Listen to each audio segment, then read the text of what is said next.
Y eso es una realidad. Y tenemos que declararlo.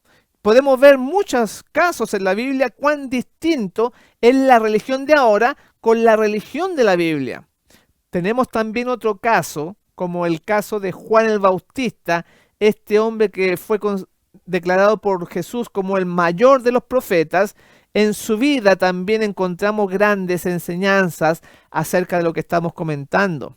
Y dice que Jesús vino a él para ser bautizado en Mateo 3:13. Y vamos a enfocar este asunto de la importancia de la oración en este evento del bautismo del Mesías allá en el Jordán. Dice así: después que Cristo fue bautizado por Juan en el Jordán, salió del agua y postrándose en la orilla del río, oró con fervor a su Padre Celestial, pidiendo fuerza para soportar el conflicto que estaba por emprender con el príncipe de las tinieblas. El cielo se abrió a su oración y la luz de la gloria de Dios, más brillante que el sol al mediodía, vino del trono del Eterno y tomando la forma de una paloma con la apariencia del oro bruñido, circundó al Hijo de Dios, mientras se oía la clara voz que procedía de la gloria excelsa, que decía con terrible majestad: este es mi Hijo amado, en quien tengo complacencia. Tremendo este evento de lo que sucedió ahí en el Jordán al momento de su bautismo. Pero dice que en respuesta a su oración ferviente, los cielos fueron abiertos. Tenemos que recordar el poder de la oración. Como en el caso de Josué, ante la voz de un hombre, allá en Gabaón se detuvo el sol, se detuvo la luna. ¿Y cómo habrá sido esta oración que hizo Jesús, que se abrió el cielo allá en ese momento ante esta oración, y dice que la luz de la gloria de Dios se manifestó y que era más brillante que el sol al mediodía? Entonces, este asunto de la oración es parte fundamental también de todo cristiano, porque Él es nuestro ejemplo en todo. Y comenta en la página 86 que nunca antes habían escuchado los ángeles semejante oración, la que hizo Jesús para que se abriera el cielo, ni siquiera Juan. A ese nivel de comunión es el que nosotros debemos llegar en este tiempo, en esta vida que tenemos de prueba. Como recién dijimos, este tiempo, esta vida que nosotros tenemos, estos años, es para ver si acaso somos dignos de entrar en el reino de los cielos. Y tenemos que llegar a lo mismo que el Maestro, que es nuestro ejemplo supremo. En el caso de Juan el Bautista, este gran hombre, en el Lucas 1:15 vemos también las características especiales que él tiene y que debemos tener nosotros. Dice así: porque será grande delante de Dios, no beberá vino ni sidra, y será lleno del Espíritu Santo, aún desde el vientre de su madre. De ahí muestra de que a este niño que iba a ser el mensajero que le iba a preparar el camino para su primera venida, le dio una dieta especial. Dice que no iba a embriagarse ni con vino ni con sidra. La sidra es el jugo de manzana fermentado.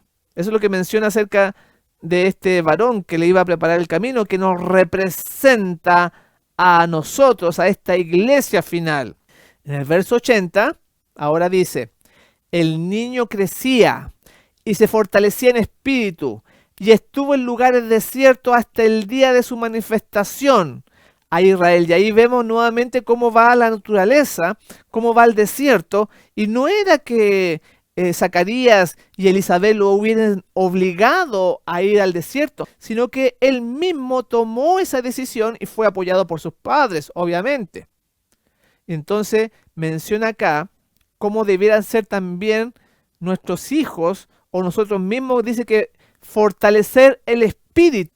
También vemos más características acá en la página 85 acerca de Juan. Dice así: Juan había de salir como mensajero de Jehová para comunicar a los hombres la luz de Dios, Debía dar una nueva dirección a sus pensamientos. Debía hacerles sentir la santidad de los requerimientos de Dios y su necesidad de la perfecta justicia divina. Vean ustedes que aquí no hay una ambigüedad, aquí no hay una mezcla laodicense entre el mundo y la iglesia. Dice que debía manifestar la necesidad de la perfecta justicia divina. Sigue diciendo, un mensajero tal debía ser santo, debía ser templo del Espíritu de Dios. A fin de cumplir su misión, debía tener una constitución física sana y fuerza mental y espiritual. Por lo tanto, le sería necesario dominar sus apetitos y pasiones. Debía poder dominar todas sus facultades para poder permanecer entre los hombres tan inconmovible frente a las circunstancias que le rodeasen, como las rocas y montañas del desierto. En el tiempo de Juan el Bautista, la codicia de las riquezas y el amor al lujo y a la ostentación se habían difundido extensamente. Los placeres sensuales, banquetes y borracheras estaban ocasionando enfermedades físicas y degeneración, embotando las percepciones espirituales y disminuyendo la sensibilidad al pecado. Juan debía destacarse como reformador por su vida abstemia y su ropaje sencillo. Debía reprobar los excesos de su tiempo. Tal fue el motivo de las indicaciones dadas a los padres de Juan, una lección de temperancia dada por un ángel del trono celestial. Y ahí tenemos nosotros la vida de este varón, el mayor de los profetas, que debía ser un ejemplo, dice, que debía ser un testimonio de santidad, que debía tener fuerza mental y una constitución física sana, y ahí tiene que ver la temperancia y el dominio propio en la reforma pro salud. Debía dominar, dice, sus apetitos, que todas esas cualidades son las que debe tener este pueblo final, y que de esa forma iba a permanecer inconmovible ante las circunstancias, ante las dificultades. ¿Cuánto más nosotros, que sabemos que viene un tiempo de prueba grande sobre la iglesia, el tiempo de la ley dominical? ¿Cuánto más nosotros, que le preparamos el camino al Señor en su segunda venida, debíamos prepararnos de esa forma? Y la reprensión que Él daba contra el amor al lujo, contra la ostentación. Y había un detalle que mencionaba ahí acerca de la ropa. A través de esa ropa sencilla, ese ropaje sencillo que presenta la Escritura, debía reprobar los excesos de su tiempo. Cuán alejados estamos cada día más y más del propósito de Dios. Por eso que se vestía muy humildemente Juan. Y tristemente hoy vemos cómo se ha apartado todo esto de lo que se vive hoy día como cristiano. Porque hemos presentado en los otros mensajes algunos sucesos que están ocurriendo dentro de la iglesia, pero hasta desfiles de moda, escuche bien, desfiles de moda dentro de la iglesia adventista del séptimo día, como lo que vamos a ver. Vamos a presentar un pequeño extracto de un documental que se hizo allá en Brasil. Vamos a verlo. Tendência, estilo e moda. Hoje, o NASP promove um dos importantes eventos do ano, o NASP Fashion Day. Aqui você vai conferir os destaques da temporada. Vamos lá?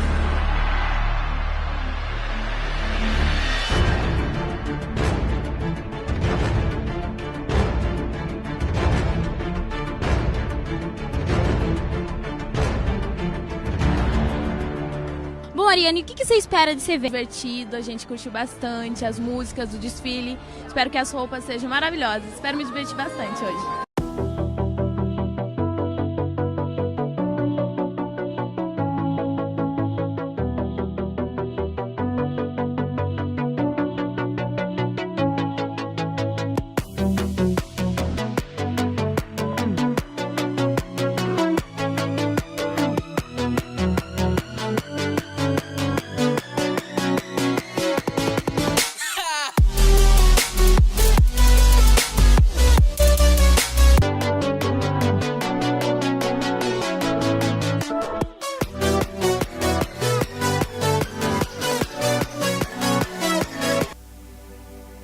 Satanás está atrás dos bastidores, inventando as modas que conduzem à extravagância no dispêndio de meios.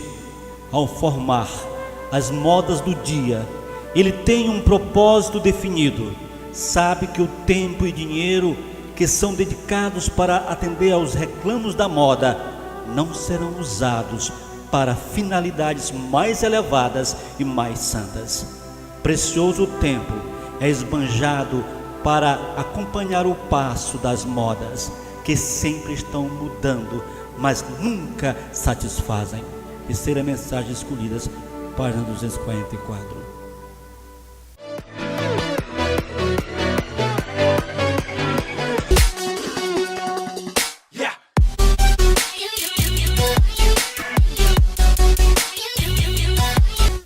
Satanás é admiravelmente bem-sucedido em fascinar a mente com estilo de vestuário em constante mutação.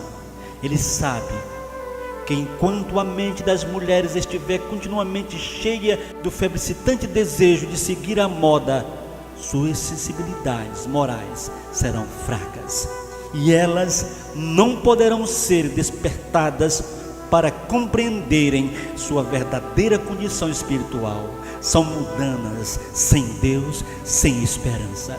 Tercera mensagem escolhida, página 245. Acabamos de ver lo que se está haciendo ahora, esta mundanalidad que está entrando ahora con desfile de modas dentro del profeso pueblo. Que mencionamos el caso de Juan, que era totalmente humilde, que a través de su ropa sencilla era una manera de reprender, de exhortar a los excesos de su tiempo. ¿Cuánto más podríamos decir hoy? Es una pena lo que está pasando en el pueblo de Dios, pero es real, está sucediendo, todo tipo de cosas está entrando. Sigamos entonces con Juan y su misión. En el deseado, en la página 77, ahora dice: desde su tranquilo retiro, vigilaba el desarrollo de los sucesos. Con visión iluminada por el Espíritu Divino, estudiaba Juan los caracteres humanos para poder saber cómo alcanzar los corazones con el mensaje del cielo. Sentía el peso de su misión. En la soledad, por la meditación y la oración, trataba de fortalecer su alma para la carrera que le esperaba. Entonces ahí tenemos más de la vida de este varón que representa a todos aquellos que le van a preparar el camino al Señor. Y dice que en la soledad meditaba, oraba en las Escrituras, tratando de ver cómo alcanzar los caracteres de las distintas personas para su salvación. Y aquí viene la cita que les comentaba, que nos representa a nosotros. En el deseado, en la página 76, ahora dice: al preparar el camino para la primera venida de Cristo, representaba a aquellos que han de preparar un pueblo para la segunda venida de nuestro Señor. Más claro no se puede enseñar. Ahí tenemos realmente la verdadera religión en la vida que nos presenta Jesús, en la vida que nos presenta Juan, en la vida que nos presentan los profetas, apóstoles que murieron, que sufrieron en angustia, en tribulación, y que estamos en la escuela de la prueba, decía ahí también, cada uno de nosotros. Y para pasar la prueba hay que fortalecerse, hay que prepararse. No podemos andar como trayendo el mundo a la iglesia, como hemos visto ya en tantas ocasiones. Ahora en la página 76 también dice: todos los que quieran alcanzar la santidad en el temor de Dios deben aprender las lecciones de temperancia y dominio propio. Las pasiones y los apetitos deben ser mantenidos sujetos a las facultades superiores de la mente. Esta disciplina propia es esencial para la fuerza mental y la percepción espiritual que nos han de habilitar para comprender y practicar las sagradas verdades de la palabra de Dios. Por esta razón, la temperancia ocupa un lugar en la obra de prepararnos para la segunda venida de Cristo. Ahí nos presenta que el dominio propio es muy importante para esta vida devocional que necesitamos practicar para poder entender las cosas de la Biblia, para tener fuerza mental y discernimiento espiritual. También mencionaba que la gente no se da cuenta, piensa que al venir el mundo a la iglesia, piensa que es normal, que como todas las otras iglesias lo hacen, y no se dan cuenta justamente porque no se sigue, por ejemplo, el régimen de ProSalud de la carne, por ejemplo. Me tocó ir a Estados Unidos en varias ocasiones y me encontré con algunos pastores adventistas que comían carne. Entonces, ¿cómo podemos discernir y protegernos de esta avalancha de mal que cubre a las iglesias? También tenemos nosotros que parte de la preparación de Juan era que no fue a las escuelas de teología. Escuche bien, porque ya en ese tiempo estaban corrompidas. ¿Y qué vamos a decir hoy? Mucho más todavía. Dice así esta cita: en el orden natural de las cosas, el hijo de Zacarías habría sido educado para el sacerdocio, pero la educación de las escuelas rabínicas le habrían arruinado para su obra. Dios no le envió a los maestros de teología para que aprendiese a interpretar las escrituras. Le llamó al desierto para que aprendiese de la naturaleza y del Dios de la naturaleza. Vean ustedes que ya al ver esta corrupción que había incluso dentro de los más religiosos de Israel, entonces dice que Dios lo llamó para que aprendiese de la naturaleza, que fuera autodidacta, que pudiese realmente conocer sin tapujos la palabra de Dios, sin cercenar, sin cortarle todo lo que está en las escrituras. Y esa es nuestra norma, esa es nuestra guía, mi hermano. No podemos confiar en los hombres, tiene que ser con un escrito